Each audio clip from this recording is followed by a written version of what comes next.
A medieval tale of courage, mystery, and destiny. Long ago, in a quiet medieval village surrounded by dense forests and rolling hills, there lived a young man named Edward. The village was small, peaceful, and known for its magnificent church that stood proudly at the center of the town. The church was famous for one special treasure, a great golden bell. According to legend, the bell had protected the village for generations.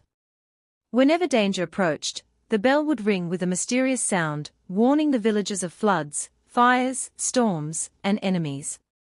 For many years, the bell remained a symbol of hope and safety. But one cold autumn morning, everything changed. As the villagers gathered for prayer, they noticed something shocking. The golden bell was gone.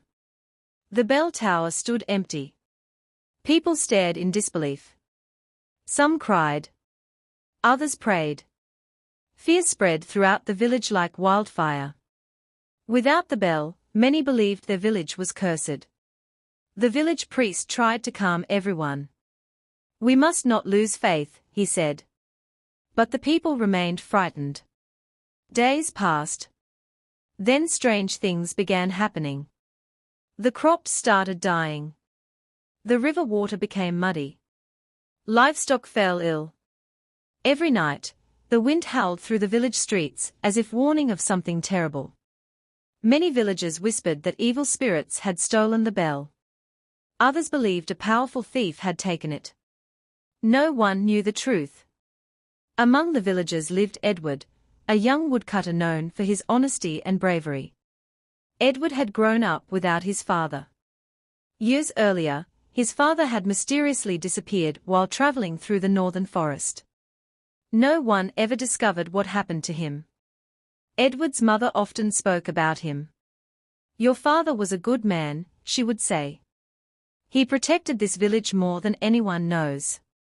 Those words stayed in Edward's heart. One evening, as darkness covered the village, Edward sat beside the church ruins, thinking about the missing bell. He could not ignore the suffering around him. He decided someone needed to find the truth. That someone would be him. The next day, Edward visited his late father's old cabin. Dust covered everything. The wooden furniture looked untouched for years. As he searched through old belongings, he discovered a hidden compartment beneath a chest. Inside was an ancient parchment map. The paper was worn and fragile. Strange symbols covered its surface. At the center was a red mark. Below it were words written in faded ink. "The bell sleeps beneath the mountain." Edward's heart raced. Could this be connected to the missing bell? He carefully rolled up the map and returned home. That night, he studied it by candlelight. The map pointed toward a forbidden forest north of the village. Few people ever entered that forest. Those who did rarely returned. Despite the danger, Edward knew he had no choice. At dawn, he prepared for his journey. He packed food, water, a knife, rope, and a lantern. Before leaving, his mother embraced him. "I fear this journey," she said softly. Edward smiled. "Don't worry, mother. I will return." With that, he mounted his horse and rode toward the unknown. The forest welcomed him with silence. Tall trees blocked much of the sunlight. Birds watched from distant branches. The deeper he traveled, the darker the forest became. Hours passed. Suddenly, Edward noticed smoke rising between the trees. Curious, he followed it. Soon he discovered a small camp. An elderly monk sat beside a fire. His long gray beard nearly reached the ground. The monk looked at Edward as if he had been expecting him.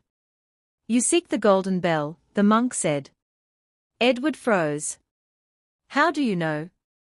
The monk smiled. "Because destiny has brought you here." Edward sat beside him. The monk explained that the bell was hidden long ago, to protect it from evil men. Only a person with courage, kindness, and sacrifice could recover it. "The path ahead will test your heart," the monk warned. Many have tried and failed. Edward listened carefully. Before leaving, the monk handed him a wooden pendant. This will guide you when darkness surrounds you. Edward thanked him and continued deeper into the forest. By evening, he heard cries for help. Rushing toward the sound, he discovered a frightened child trapped near a pack of wolves. The wolves circled slowly. Their eyes glowed in the fading light. Without hesitation, Edward grabbed a burning branch from a nearby fire pit. He charged forward. The wolves growled and lunged. Edward waved the flaming branch. After several tense moments, the wolves retreated into the forest. The child was safe. "Thank you," the child whispered. Edward smiled. "You're safe now." He escorted the child back to a nearby settlement before continuing his journey. Unknown to Edward, this was the first test. The next morning, his supplies were running low. Food was becoming scarce. As he followed the map, he encountered 3 starving travelers resting beside a trail. Their faces showed exhaustion. One of them asked softly, "Do you have any food?" Edward looked at his remaining provisions. He had very little left. If he shared it, his own journey would become harder. Yet he remembered the monk's words. Without hesitation, he divided his food among the travelers. Their eyes filled with gratitude. "You have saved us," one said. Edward simply nodded and continued onward. This was the second test. Several days later, Edward reached the edge of a massive canyon. A narrow rope bridge stretched across the gap. The bridge swayed violently in the wind. Below lay a deadly abyss. The map indicated there was no other route. Edward took a deep breath. Step by step, he crossed. Halfway across, the ropes creaked. Several wooden planks snapped.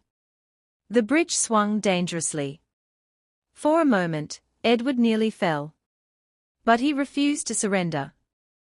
Using every ounce of strength, he reached the other side safely. This was the third test. As night fell, the wooden pendant began glowing softly. Edward followed its light through a rocky valley. Soon he discovered a hidden cave entrance. The mountain from the map stood before him. His heart pounded. This was it. He lit his lantern and entered. The cave stretched deep beneath the earth. Strange shadows danced across the walls. Ancient carvings covered the stone surfaces. Some depicted kings. Others showed battles. Many featured the golden bell. Hours passed as Edward ventured deeper. Finally, he reached a vast underground chamber. In the center stood a stone pedestal. Upon it rested the legendary golden bell. Its surface gleamed even in darkness. Edward stared in amazement. Lunged,